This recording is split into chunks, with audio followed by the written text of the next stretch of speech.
Puff Pastry Nutella Flowers. Hi everyone, welcome to Black Cat Kitchen. I hope you're doing well.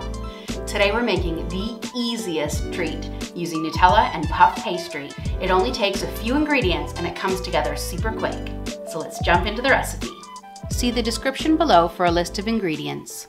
Preheat your oven to 200 degrees Celsius or 400 degrees Fahrenheit. Cut your store-bought puff pastry into 8 equal squares. If you want to make your own puff pastry, check out the link in the top right-hand corner. In a small bowl, beat an egg until it's well combined. Spoon 2 teaspoons of Nutella or your favorite chocolate hazelnut filling into the center of one of your squares. Paint the edges of your square with some of the egg. Bring all of the corners up to the center and pinch together.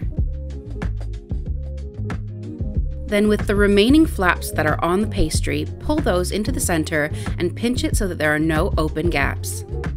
It basically makes a chocolatey parcel. Flip your parcel over and press it down into a circular shape. Place your pastry onto your lined baking sheet and cut 8 slices, not all the way to the middle.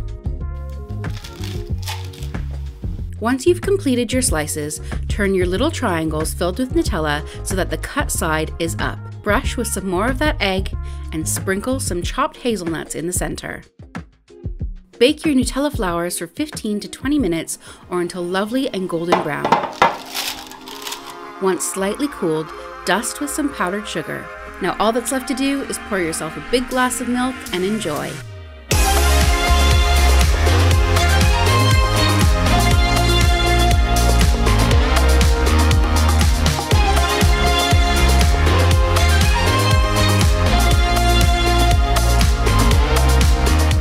If you're hungry for more, check out another video here and hit that subscribe button here.